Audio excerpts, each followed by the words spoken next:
तो दोस्तों हम लोग बात कर रहे हैं मैकबेथ एक्ट थर्ड के बारे में। आज हम लोगों को मैकबेथ एक्ट थर्ड को कवर करना है और इससे पहले की कुछ एक वीडियोस में हम लोगों ने मैकबेथ एक्ट फर्स्ट और एक्ट सेकंड को ऑलरेडी कवर कर लिया है, जिसका लिंक आप लोगों को डिस्क्रिप्शन बॉक्स में मिल जाएगा। तो चलिए स्टार्ट करते हैं बिना टाइम को वेस्ट करे हुए। जब यहाँ पर जो भी एक्ट थर्ड है दोस्तों मैकबेथ में, उसमें आपको 6 सीन देखने के लिए मिलेंगे और काफ़ी छोटे छोटे से सीन हैं, तो आई थिंक इसी पूरे वीडियो में सब कुछ कवर हो जाएगा। और यहाँ पर मैंने छोटी सी समरी ली हुई है जिसकी लैंग्वेज भी काफ़ी ज़्यादा इजी और सिंपल है। ठीक है, तो चलिए स्टार्ट करते हैं। जो भी मैकबेथ में एक्ट थर्ड है उसमें सीन फर्स्ट जो है वो दिखाया जाता है बैंको के साथ में ओपन होता है। बैंको खड़ा होता है अपने घर के अंदर, अपने महल के अंदर, और वो कुछ सोच रहा होता है, अपने खुद के बारे में बात कर रहा होता है। और वो अधिकतर अपने प्रोफेसीज़ के बारे में, जो भी विचेस की प्रोफेसीज़ थी, भविष्यवाणियाँ थे, उनके बारे में सोचता है। और वो ये सोचता है कि किस तरीके से जो भी चुड़ैलों की भविष्यवाणियाँ हैं वो सही हो रही हैं मैकबेथ के लिए।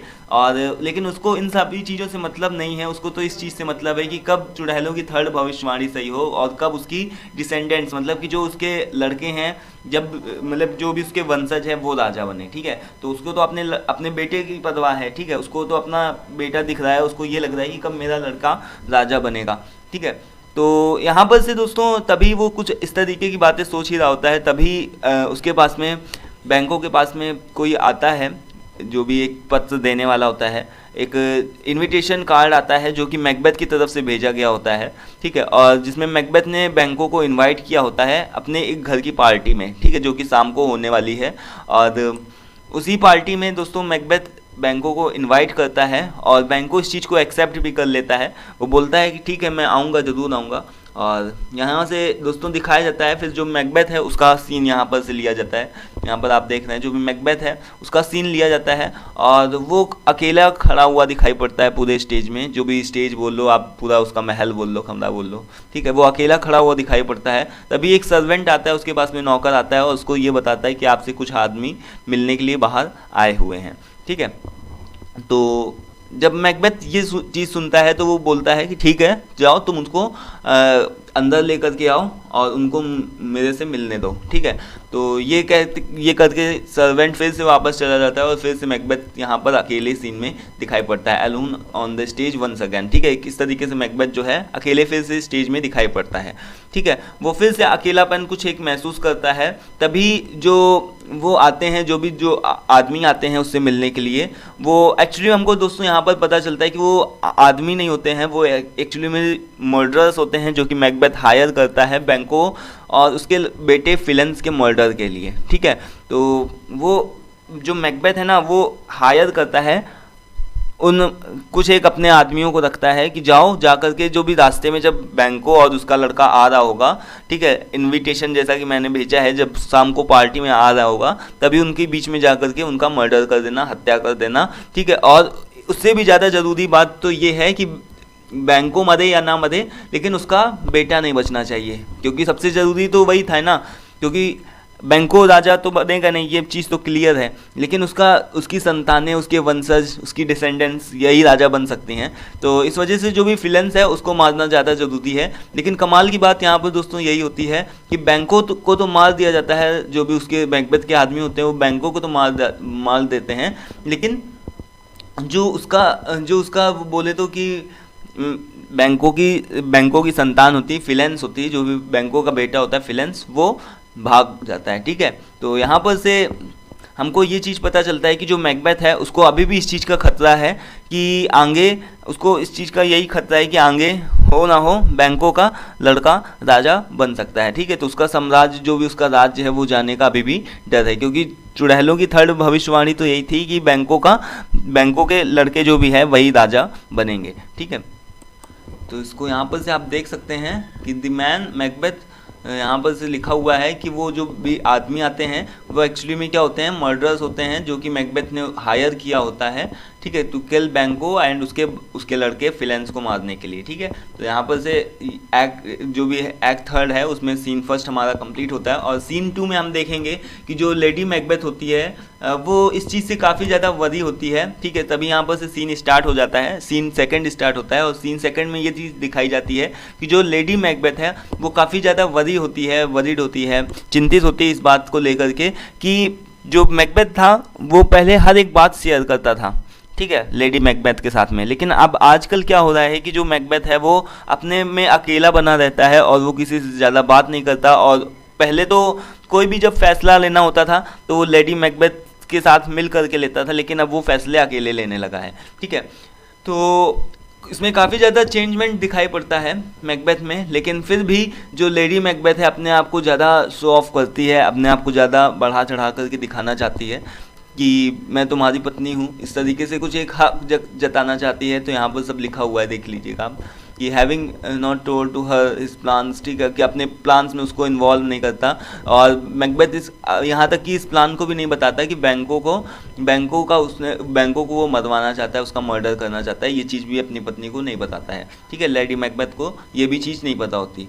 तो ये जो सीन है ना, ये इस चीज़ पे काफ़ी ज़्यादा अच्छा मार्क करती है कि another turning point for these two characters, ये जो है इन दोनों कैरेक्टर्स के लिए काफ़ी ज़्यादा टर्निंग पॉइंट है, ठीक है, जिसमें कि हम देखेंगे कि जो भी लेडी मैकबेथ है उसके जो भी डिसीजंस होते हैं वो मैकबेथ के लिए पहले तो बहुत ज़्यादा चेंज हुआ कर, मतलब कि काफ़ी ज़्यादा वो हुआ करते थे, इंपॉर्टेंस हुआ करते थे। लेकिन अब मैकबेथ जो है ना लेडी मैकबेथ की बात सुनता है और अपने मन के जो भी आते हैं वो करता रहता है। अब वो काफ़ी ज़्यादा पहले से देखे तो उसके अंदर काफ़ी ज़्यादा चेंजमेंट आ गया है और वो कुछ भी किसी की बात सुनने को राजी नहीं होता है, ठीक है, वो खुद अपने डिसीजंस लेने लगा है। और उसको यहाँ तक कि पहले तो जो भी पश्चाताप होता था, ठीक है, यहाँ पर हमको दिखाई भी पड़ता है कि उसका जो पश्चाताप ये हो रहा था ना कि वो जब राजा डंकन को मार के आया था तो उसको भी कुछ एक अंदर से गिल्ट फील हो रहा था कि मैंने राजा की हत्या कर दी। लेकिन अब वो भी धीरे धीरे कहीं ना कहीं गायब होने लगा है और यहाँ तक कि उसको यहाँ पर ये लिखा है कि ही नाउ हैज़ नो हेजिटेशन, ठीक है, क्योंकि उसको यहाँ तक कि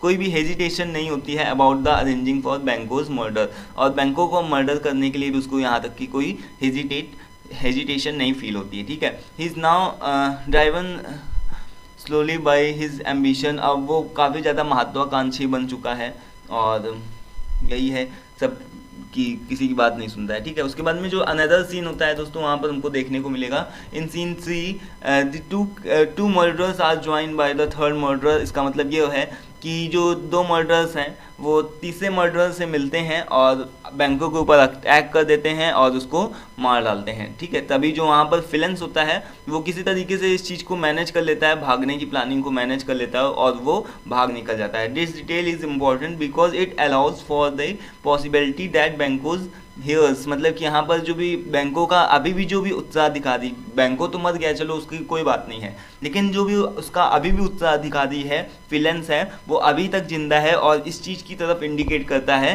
कि हो ना हो भविष्य में मैकबेथ को इस चीज़ से डर बना रहना चाहिए कि जो भी बैंकों की संतानें हैं वो मैकबेथ की संतानों को इस चीज़ से जो भी राज्य से है छीन सकती हैं, उसका राज्य छीन सकती हैं, ठीक है। तो यहाँ पर हमको ये चीज़ देखने को मिलती है। तो यहाँ पर सीन 3 हो चुका हम लोगों का। इसी तरीके से सीन 4 में हम देखेंगे कि in the next scene Macbeth and his wife are hosting a great feast. अब मैकबेथ को ये चीज़ पता अभी नहीं चली है कि बैंको मर गया है और उसका जो दोस्त, उसका जो भी बेटा है वो भाग निकला है। लेकिन जब उसको ये चीज़ पता चलती है तो काफ़ी ज़्यादा ये दुखी होता है क्योंकि उसको यही लगता है कि काफ़ी ज़्यादा इम्पोर्टेंट तो उसका बेटा ही था, उसके बेटे को मारना ज़्यादा इम्पोर्टेंट था। चलो फिलहाल कोई नहीं, अब जब उसने शाम के समय पार्टी रखी है तो जो केवल बैंको तो आएगा नहीं उस पार्टी में, और भी कई एक लोग आएंगे तो उनके लिए तो उसको अरेंज करना ही पड़ेगा। तो शाम का सीन है यहाँ पर हमको दिखाया जाता है। सीन 4 में दिखाई पड़ता है कि मैकबेथ और उसकी वाइफ जो भी है होस्ट करते हैं अपनी एक उस पार्टी को, ठीक है, लोगों के साथ में जो भी उसके सगे संबंधी होते हैं, जो भी उसके रिलेटिव्स वगैरह होते हैं आए होते हैं उस पार्टी में, ठीक है, उसको होस्ट करते हुए दिखाई पड़ते हैं और पार्टी को अरेंज करते हुए दिखाई पड़ते हैं। तभी जो भी मैकबेथ है meets with one of the murderers who informs, जो उसको एक मर्डर से मिलता है जो कि उसको ये इन्फॉर्म करता है कि Banquo has been killed but Fleance has escaped, लेकिन जो फिलेंस है वो भाग निकला है, ठीक है। ये चीज़ मैकबेथ को सुन करके उसके तो होश उड़ जाते हैं, उसको ऐसा लगता है कि यार वो बहुत ज़्यादा इम्पोर्टेंट था, ठीक है। फिलहाल कुछ नहीं, अब उसको पूरी पार्टी को होस्ट करना है, लेकिन अब वो काफ़ी ज़्यादा पहले से आगे काफ़ी ज़्यादा परेशान हो चुका होता है, ठीक है।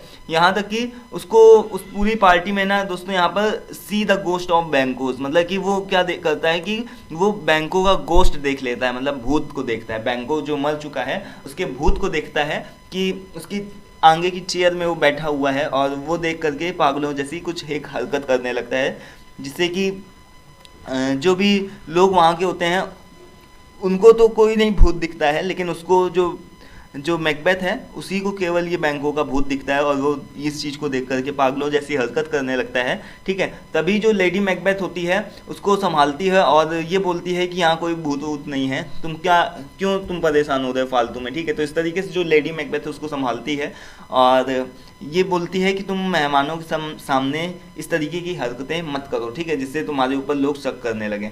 लेकिन फिर भी कुछ हो, हाउ एवर कुछ देर के लिए तो भूत गायब हो जाता है, लेकिन फिर से वो उसको अगेन दिखाई पड़ता है। मैकबेथ को जो बैंकों का गोस्ट है, भूत है, वो अगेन फिर से एक बार दिखाई पड़ता है। ठीक है, उसके बाद में फिर यहाँ पर देखिए कि जो लेडी मैकबेथ है वो अब उसको तो कुछ एक बहाना करने को चाहिए कि भाई ये क्यों इस तरीके की हरकत करता है, ताकि कहीं उसके जो भी रिलेटिव्स हैं उसको शक ना हो जाए। तो लेडी मैकबेथ अपने सभी रिलेटिव से ये बोलती है, एक्सक्यूज़ करती है, बहाने बनाती है कि मैकबेथ को तो एक तरीके की ये क्या है, सिंस चाइल्डहुड से एक तरीके की विज़न की मतलब कि एक तरीके का दृश्य देखने की है ना, उसको बीमारी टाइप की है, तो ऐसी अक्सर हरकतें किया ही करता है। ठीक है, तो इसमें आप लोगों को परेशान नहीं हों और यही चीज़ सभी लोगों से बोलती है, इस चीज़ के लिए उकसाती है कि सभी लोग अब पार्टी को एंजॉय करना छोड़ करके अपने अपने घरों की तरफ धीरे से निकलें। ठीक है, तो फिलहाल कुछ भी हो, जब ये पूरा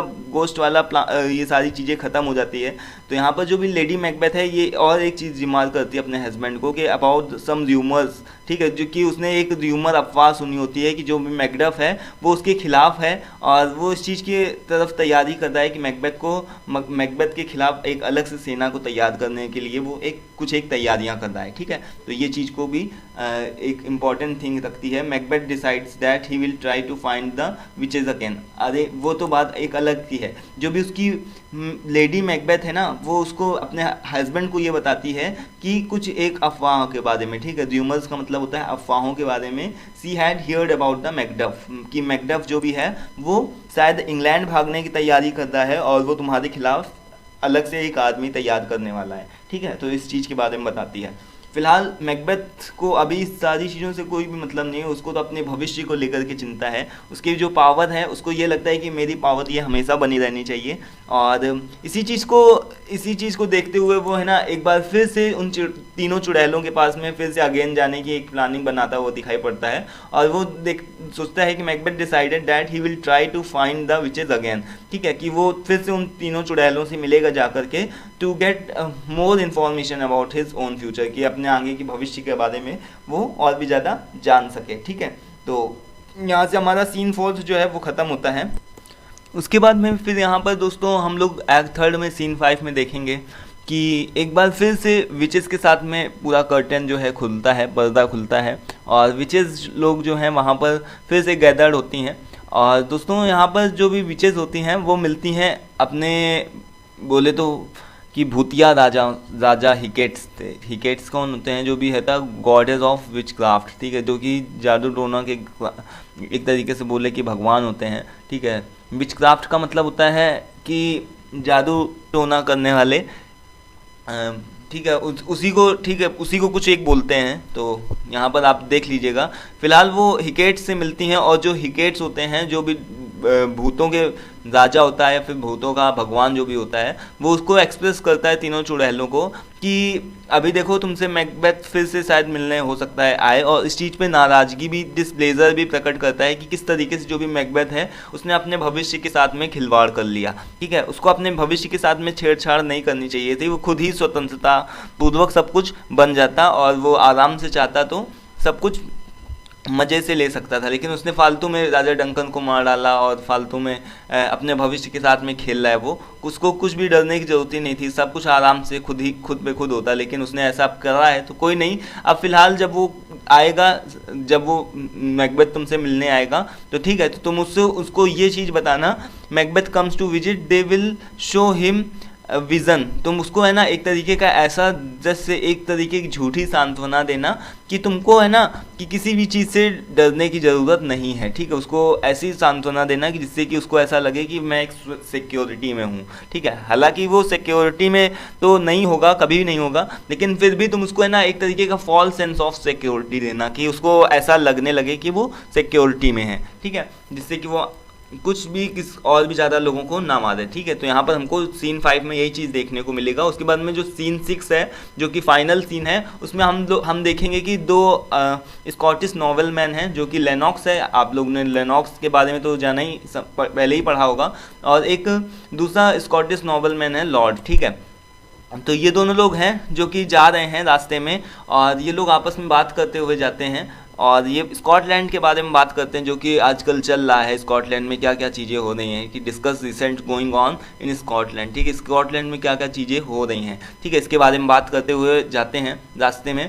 और बैंकों के मर्डर के बारे में भी बात करते हैं, ठीक है, कि किस तरीके से बैंकों का मर्डर कर दिया गया है, और पता नहीं कौन मर्डरर होगा, किसने किया होगा। उनको है ना ऐसा शक होता है इन दोनों को कि हो ना हो इसके लड़के ने ही, इसका फिलेंस ने ही इसका मर्डर किया होगा, क्योंकि वही भाग गया है, ठीक है। क्योंकि फिलेंस जो है वो मैदान छोड़ करके भाग गया था, तो हो ना हो उसका लड़का ही उसको मार सकता है। लेकिन उसका दूसरा शक जो है वो मैकबेथ के ऊपर भी है, ठीक है। और मैकबेथ के ऊपर जब वो शक करते हैं तो एक और बात भी वो करते हैं, बताते हैं कि जो मैकडफ है वो इंग्लैंड भाग गया है, और मेलकॉम की हेल्प करेगा वो जा करके, जिससे कि मैकबेथ को वो हरा सके, ठीक है। तो जो कि बात सही भी होती है, जो मेलकॉम होता है वो इंग्लैंड भाग जाता है, और जो भी मैकडफ होता है वो इंग्लैंड भाग जाता है और मेलकॉम से जा कर के वो मिल जाता है, और मेलकॉम और मैकडफ दोनों लोग यहाँ पर एक आर्मी तैयार करते हैं, एक सेना तैयार करते हैं, जो कि मैकबेथ के खिलाफ लड़ेंगे, ठीक है। ये दोनों लोग मैकबेथ के खिलाफ लड़ेंगे और मैकबेथ को मारने की पूरी एक साजिश करते हैं, क्योंकि इन लोगों को ही पक्का कंफर्म होता है कि कुछ भी हो मैकबेथ ने ही राजा डंकन को मारा है, और इस चीज़ को लेकर के ये लोग पूरे श्योर होते हैं, क्लियर होते हैं, तभी ये लोग आगे जाकर के ऐसी सेना को बनाते हैं, ठीक है। तो इस तरीके से दोस्तों यहाँ पर हम लोग पूरे इस एक्ट में देखते हैं कि in this act it becomes clear on many levels that so Macbeth has power, ठीक है, कि इस तरीके से हम देखते हैं कि यहाँ पर मैकबेथ के पास में पावर तो है, लेकिन उसको इस चीज़ का खतरा भी है, उसको है ना इस चीज़ का डेंजर भी है कि वो कहीं ऐसा ना हो कि इन सारी पावरों को कहीं लूज़ कर दे, कहीं पर उसको गंवा दे। तो इसको इस चीज़ का डर भी बना रहता है, और इसी के साथ में यहाँ पर जो भी हमारा एक्ट 3 है वो ख़त्म होता है, ठीक है। हम लोग बात करेंगे आगे एक्ट 4 के बारे में, देखेंगे उसमें क्या क्या चीज़ें हैं। और फिलहाल दोस्तों, अगर आप लोगों को ये चीज़ समझ में आती है, पसंद आते हैं पूरी वीडियो, तो उसको ज़रूर से लाइक करिएगा। कोई सजेशन हो तो सजेशन वगैरह दे दिया करिए, ठीक है। तो अभी के लिए फ़िलहाल इतना ही, मिलते हैं नेक्स्ट वीडियोज़ में, तब तक के लिए thanks for watching this video and thank you.